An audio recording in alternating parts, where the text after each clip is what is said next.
Салям алейкум варахматуллах баракатуху. Начинаем наш урок. Напоминаю, мы читаем в Рамадане 29 письмо о благословенном Рамадане. И мы остановились на середине 7 пункта. Священный Рамадан в этом приходящем мире, в этой временной и короткой жизни дает возможность заслужить заключающую в себе длинную вечную жизнь. Машалла. Ну, вот перед этим все уроки были именно на эту тему, да, то, что как бы за счет того, что навс это самое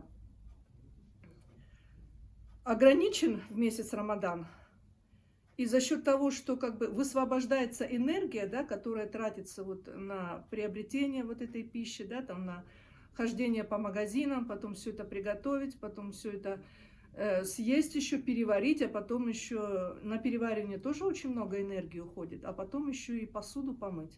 Вот, то есть уходит очень много времени. И за счет того, что высвобождается у человека потенциал, его как бы, ну вот это животное, да, так скажем, начало, оно как бы усмиряется и подавляется, да, можно сказать.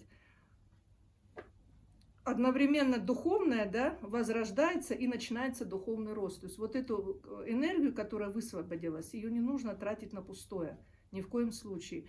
Ее нужно задействовать для зарабатывания своего вечного мира. То есть Коран читать, слушать Коран, потом Рисали Нур читать, да. Рисали Нур это книги, это, если вот так вот по простому языку, да, перевести, простым языком для простых людей, это послание с небес, то есть это небесное послание. Представляете, царь царей, Господь господствующий, Господь небес и земли, человечеству перед судным днем делает послание. То есть из своего же Корана, да, из сокровищницы Корана берет толкование и преподносит как подарок человечеству, да, верующим людям. И верующие люди, если они как бы не отзовутся, да, не примут этот подарок, не применят его в своей жизни, да, не постараются спасти свою вечную жизнь посредством этого подарка, то потом у них не будет просто никакого оправдания, извинения. То есть все было послано, все сейчас доступно. Я просто уверена, да, то, что вот это послание, да, Рисали Нур, небесное послание, оно будет доведено Аллахом до каждого уха и до каждого сердца. И каждый человек выбор сделает. Либо в пользу своей вечной жизни, в пользу рая, в пользу как бы ислама, да, в пользу покорности Всевышнему Аллаху, либо не примет, да, и откажется. Ну и как мы уже говорили на прошлых уроках, сам по своей воле, используя свой свободный выбор, да, который у него есть, свободу выбора, сделает выбор в сторону вечной смерти, то есть вечного наказания. Астагфируллах, пусть Аллах от этого защитит. Вот, то есть этот месяц нужно постараться как можно больше, вот как на рынке закупается оптом, да, это самое, как бы, есть такие оптовые рынки, там недорого все стоит, и оптом можно взять и на какое-то время это самое растянуть, да. Мы так раньше делали, у нас магазина нормального не было в поселке, но был рынок в соседнем поселке. Вот у нас большая семья была, много детей, вот мы раз в неделю ездили, да, там закупались, оптом там брали крупы, там, все, что можно оптом купить, там подсолнечное масло, крупы, там овощи, такое все. И на какое-то время хватало. Точно так же вот месяц Рамадан, да, но тут уже не месяц, не на неделю, не на месяц, а тут уже получается на год, да, до следующего Рамазана. Нужно как бы подпитать свой иман, нужно обновить свою связь с Аллахом, нужно набраться полезных знаний, да, нужно отточить вот эти свои духовные инструменты, чтобы в будущем познавать Всевышнего Аллаха, чтобы в будущем, как бы было что пользоваться. Это, представляете, если у человека, допустим, вот такой простой пример, да, чтобы понятно было, вот я там работала в строительстве, да, и там как бы все в растворе, это все как бы пачкается, тупится, да, вот эти шпателя там, я шпаклевкой занималась, шпателя тупятся, потом эти всякие там у мужа там буры у этого перфоратора тупятся. То есть все инструменты постепенно они загрязняются, какие-то ржавеют, какие-то пачкаются, какие-то тупеют, да. И время от времени нужно производить какую-то уборку и инвентаризацию. То есть все чистить, что-то где-то выбросить, да, что-то новое купить. Вот, точно так же и вот месяц Рамадан, да, для духовных инструментов человека. Такой месяц какого-то очищения, обновления и духовного роста. И поэтому его нужно, этот месяц, использовать по назначению. То есть это не голодовка. То есть пост, Рамазан – это не голодовка. Это есть лечебное голодание, да, отдельно. Оно в Турции, его называют турки диета. То есть хотя человек ничего не ест, он даже может и не пить, да, есть сухая тоже диета, без воды. Но все равно это диета. А пост – это другое. Пост – это когда человек отказывается от земного в пользу небесного и начинает усиленно трудиться для своего вечного мира. То есть берет вот эти духовные энергии. То есть обновляет свои отношения с Аллахом, очищает свои вот эти, весь свой внутренний мир, да, свой внутренний вот этот потенциал. Там же у человека всякие такие очень навороченные, очень сложные приборы. То, что мы глазами не видим, это не означает, что их нет. Мы же ими постоянно пользуемся, мы пользуемся воображением. Это вот как в Рисале Нур написано, да, Устаз пишет, это типа такого кинотеатра, да, который Всевышний Аллах встроил в человека, чтобы он созерцал, да, созерцал как бы вот этими, ну, посредством своих чувств какие-то вещи, да, которые, ну, нематериальные, да, так скажем, из тонкой материи состоят. То есть они материальны, но эта материя настолько тонкая, то что мы вот этими глазами не видим, да. И также вот это воображение, оно как бы созерцает, да, ну, какую-то информацию получает. Или воображение можно задействовать в качестве размышления, да. На воображение, на этот экран и вдохновение приходит от Всевышнего Аллаха. Как бы мне иногда даже вот целые фильмы, да, посылаются, я смотрю. И как бы вот это Рисале Нур тоже писалось так, то что, ну, точно я не могу утверждать, но я так слышала, да, от компетентных людей, которые уже давно читают, что Устаз, он ничего не писал, кроме того, что видел, как он видел. То есть понятно, что это было что-то нематериальное, понятно, он какими-то другими глазами, то ли это были глаза воображения, то ли были глаза там сердца, души, неважно, да, но и к нему сходила информация, и он ее диктовал, и писарь записывал, да.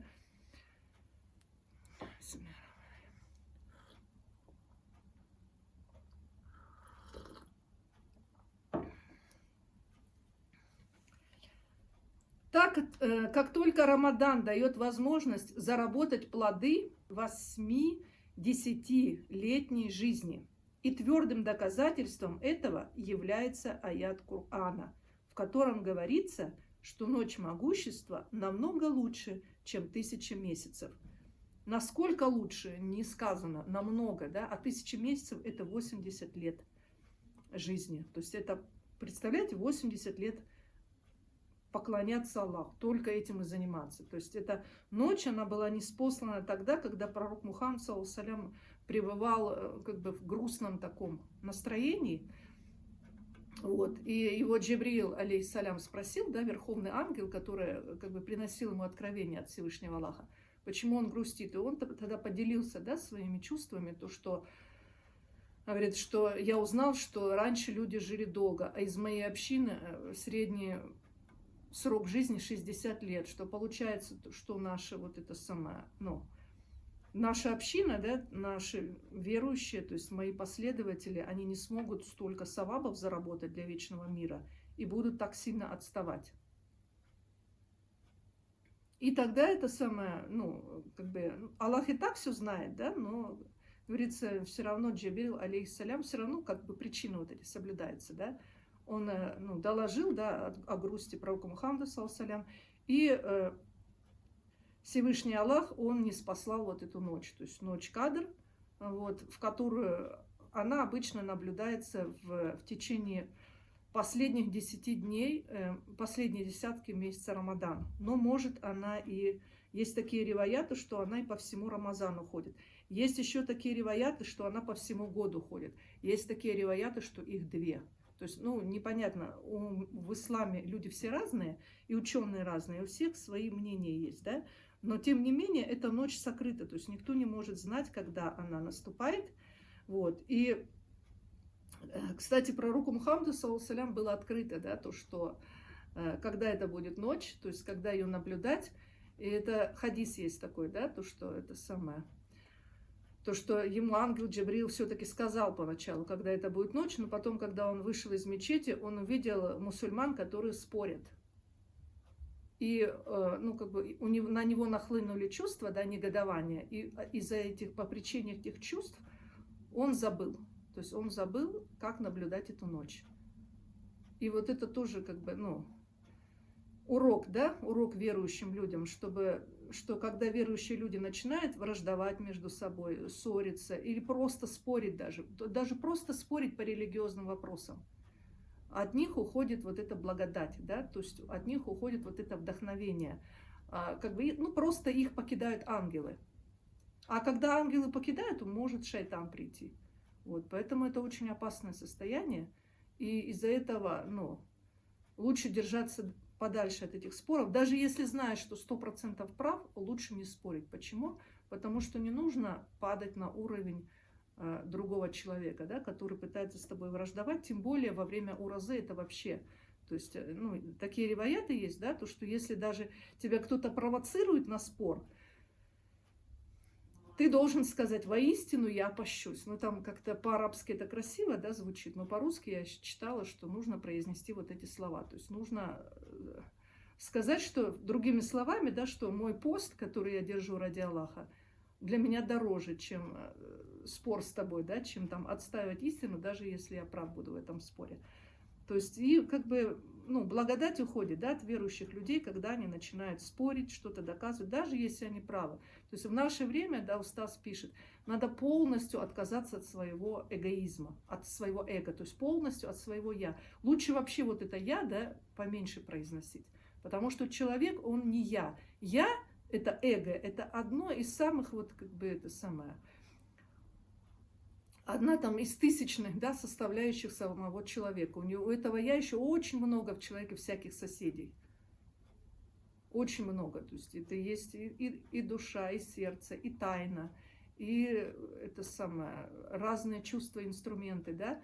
Никто не знает, сколько этих. То есть Устаз пишет, что есть даже такие чувства, да, у человека, которые им не контролируются. Но поскольку человек не может их контролировать, он за них и не отвечает. И не отвечает за поступки, которые он совершил, как бы подвергшись влиянию этих чувств. То есть это какие-то вот, ну, вот, кто тарикат делает, да, они обычно вот эти чувства оживляют, да, вот этими своими, как это сказать,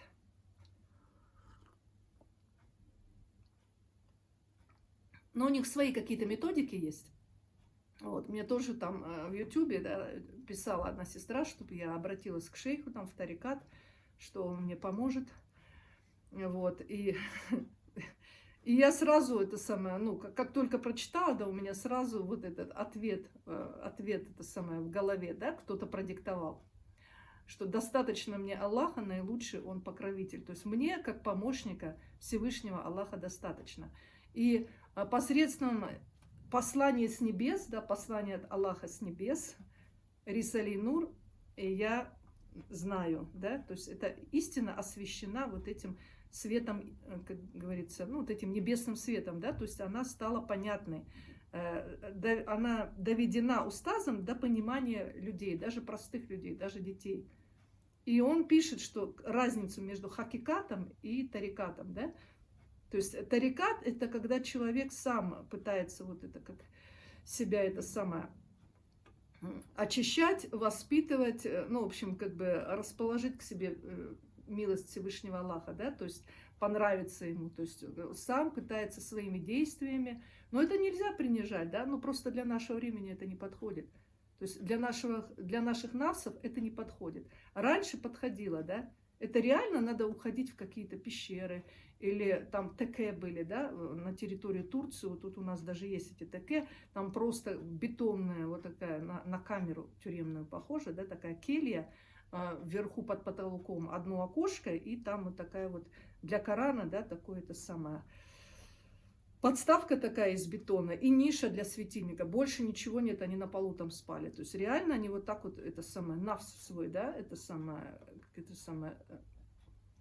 дожимали, да, то есть давили на него, его как бы, ну, можно сказать, умерщвляли, да. То есть для чего? Для того, чтобы как бы очиститься от вот этого животного, да, как бы отстраниться от вот этого эго и приблизиться к пониманию Всевышнего Аллаха. И как бы, ну, тоже цель, как бы, и смысл того, что связь с Аллахом, ну, то же самое, что в хакикате. А в хакикате другое. В хакикате это истина приходит к человеку, человек ее принимает сердцем, и она сама в него как бы проникает, да, поселяется в нем, и начинает сама эта истина начинает его изменять. Как это происходит? Я точно сказать не могу, но я точно знаю, что это происходит очень легко, быстро, не так болезненно, как в тарикате, да, то есть можно потерпеть. Вот. И гарантия, можно сказать, не знаю, 99,9, наверное, там одну там тысячную процента можно оставить, или как это, 1/1000, да, или 0,01% оставить на то, что если человек, ну, сам какой-то там, не знаю, откажется, да, под конец, но это тоже вряд ли. А так-то это 100% гарантия жизни с осознанной верой, приближение к Всевышнему Аллаху, духовное приближение, и уход из этого мира с осознанной верой.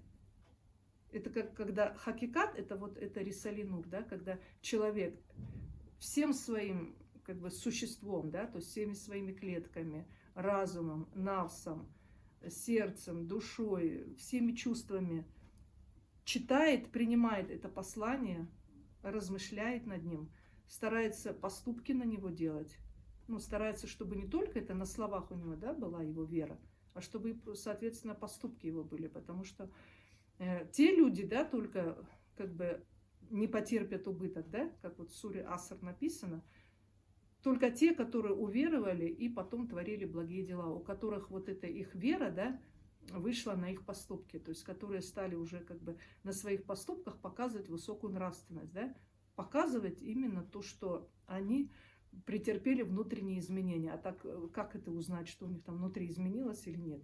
Только по поступкам, да, то есть лицо человека – это его поступки. Вот. И таким образом, да, человек, как говорится, очень быстро, да, приходит к пониманию истины, меняется его нравственность, меняется его поведение. Этот путь, он короткий, вот этот хакикат, да, и этот путь, он легкий, и он гарантированный, и самое главное, он универсальный. Он для всех. Вот тарикат, он не для всех. Я же говорю, если какая-то мамочка есть, там у нее несколько детей, какой еще ей тарикат? Когда ей тарикат, когда она там с пеленками, с кастрюлями, с уборками и так далее, да, ей нужно что-то такое, да, ну, что подходило бы, как говорится, для всех. И это именно вот рисали нур, да, и вот именно в месяц Рамадан, да, очень подходящее время, да, заняться чтением, размышлением, вот, понимать, да, вот эти истины и стараться на них поступки тоже совершать. И вот это хакикат, да, зачем мне нужно идти к какому-то шейху, когда у меня в руках дома передо мной, да, пришло ко мне послание с небес от самого Всевышнего Аллаха. Небесное послание, да, небесное, как его назвали, небесное знамение, небесное послание. Ну, это перевод, да, вот рисали нур, название этих книг. Только осталось читать и практиковать, размышлять над этими книгами, делать на них поступки. То есть сама истина, она поселяется в сердце, начинает вот эту тьму, вот это невежество из человека вытеснять. И потихоньку вытеснить полностью, иншаллах. Это уже при жизни устаза, он говорил, у меня есть 20 тысяч, которые именно спасли свою веру посредством рисали нур. И у него были такие ученики, они вообще были ангелоподобные. То есть у них нравственность была подобна нравственности первых мусульман-сахабов, которые видели пророка Мухаммада, саллаллаху. Почему? Потому что вот этот хакикат, это истина, я говорю, которая приходит в сердце, и сама она начинает выполнять эту работу, да, она сама начинает, это как пророчество, да, это то же самое, да, то есть, ну, Коран же это пророчество, это же от Аллаха пришло.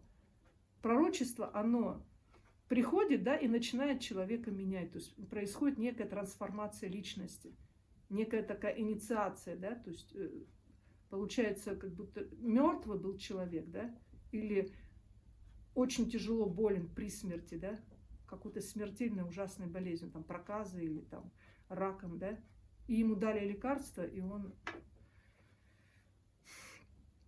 полностью исцелился, воскрес, встал и пошел, и начал жить, начал ходить, начал делать поступки, и стал нормальной, полноценной личностью.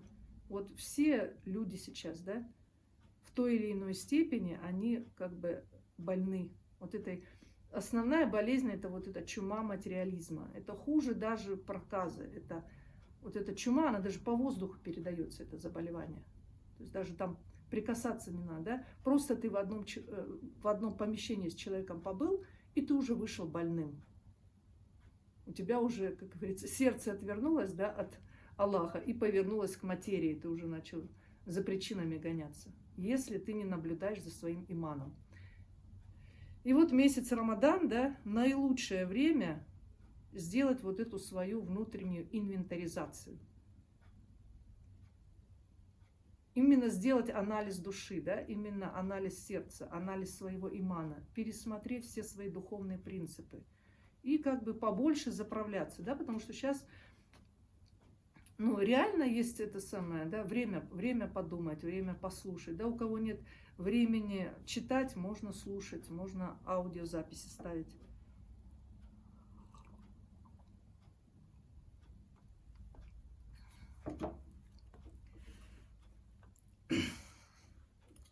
Итак, подобно тому, как некий правитель в период своего правления ежегодно некоторые дни объявляет праздничными, или день своего вступления на престол, или же в другой день, связанный с отражением великолепия своего царствования. В этот день он награждает своих подданных не в кругу общих законов, а удостаивает свой достойный и преданный народ личными наградами, машалла, личными наградами, своим личным присутствием, без завес, своим особым вниманием, своими исключительными распоряжениями и непосредственно своим особым расположением. Таким же образом величественный правитель 18 тысяч миров, являющийся царем вечности, не спаслал священный Рамадан, мудрый Коран. Вот это вот о чем я выше говорила, да? То есть вот это откровение, да, это пророчество. А Рисали Нур – это луч, это нур, то есть это свет, то есть это толкование Корана, да? То есть это тот же Коран, но как бы раскрытый и с помощью доступных слов, да, доступных этих объяснений, толкований, да, доведен до разума современного человека. Нужно же еще время учитывать, да, что наше время, оно не похоже на то время, в которое не спаслался Коран. Но все равно, тем не менее, поскольку Коран является извечным словом Всевышнего Аллаха, здесь есть вся информация для спасения вечной жизни, да, для спасения имана, для спасения души каждого человека на все времена и для всех слоев общества, и для всех возрастов. То есть и на все времена, начиная от начала и до самого, как говорится, от извечности до самой вечности, да? То есть это как бы, поскольку Аллах вечный, бесконечный, Его слово, оно такое же.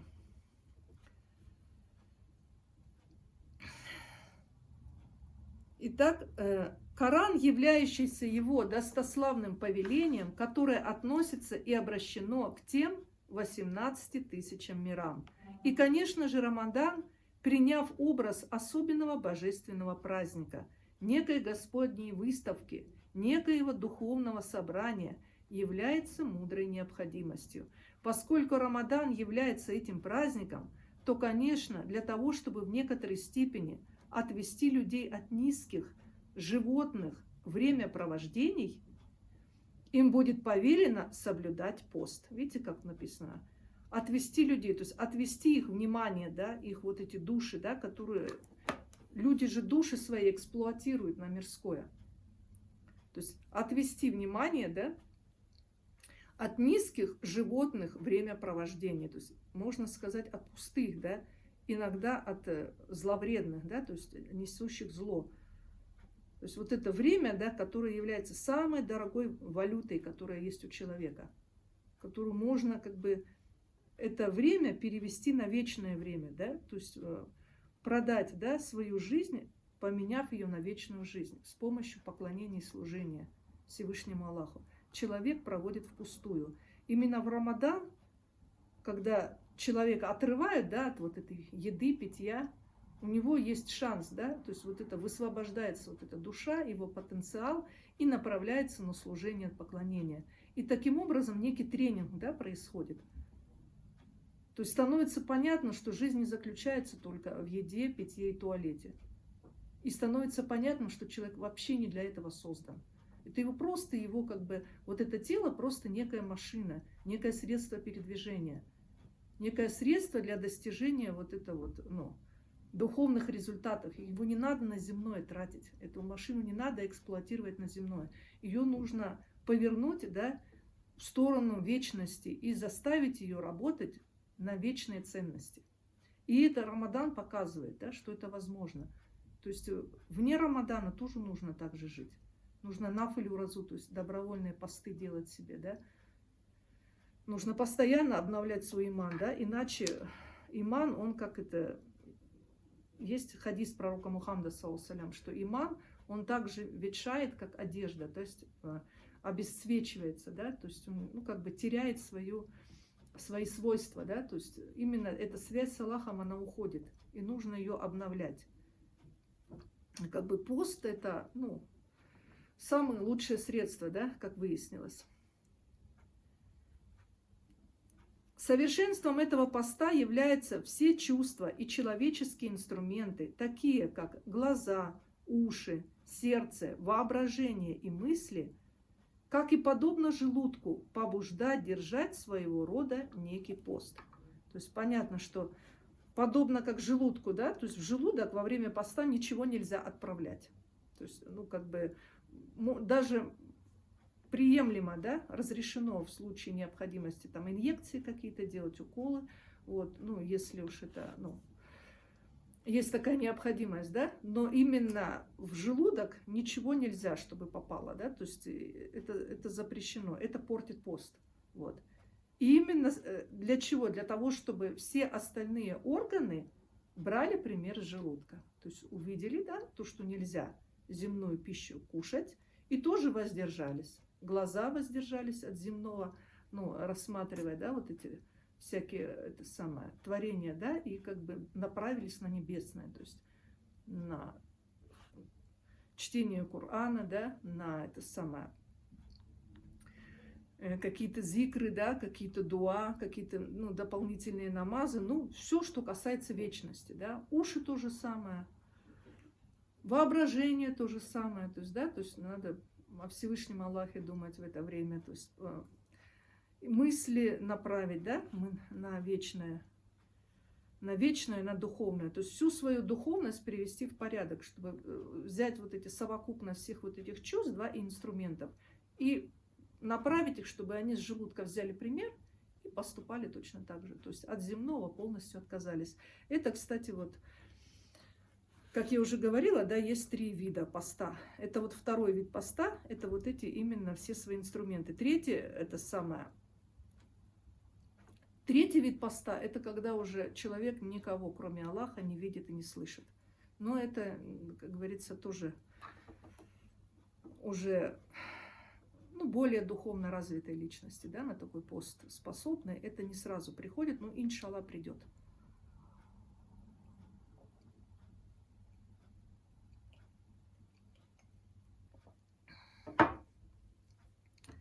То есть, удерживая от запретного и бесполезного, каждая из них побуждать к своеобразному поклонению, то есть, машалла, чтобы они как бы все служили Всевышнему Аллаху, да, то есть направить их на духовные ценности, все свои чувства и инструменты. такие как глаза, уши, сердце, воображение, мысли и так далее. Например, придерживать язык через соблюдение поста, отдаляясь от обмана, сплетен, сквернословия, использовать этот язык в таких делах, как чтение Корана, в упоминаниях прославления Всевышнего, молитвах за пророка, то есть салаваты, и покаянии. Например, всячески препятствуя глазам устремлять низменные взгляды на чужих людей, не махрам, то есть, а ушам слушать сквернословие, использовать глаза в назидательных примерах, а уши для верных слов и слушания Корана. Подобно этому и остальные инструменты, в кавычках, человеческого тела также необходимо побуждать к соблюдению своеобразного поста. А так как желудок является самой большой фабрикой, то если постом на время приостановить ее деятельность, тогда и другие маленькие станки этой фабрики легко заставить следовать ей. То есть все вокруг этого желудка крутится. Желудок останавливается, и остальные все должны как бы взять с него пример и тоже остановиться и повернуться в сторону духовности, да, в сторону вечного и начать работать на вечный мир, иншаллах. Мы закончили этот пункт. Субханака ля ильма ля алямтана иннака анталь алимуль хаким ва ахиру да'вахум анильхамдулиллахи раббил алямин. Аль-Фатиха, салават.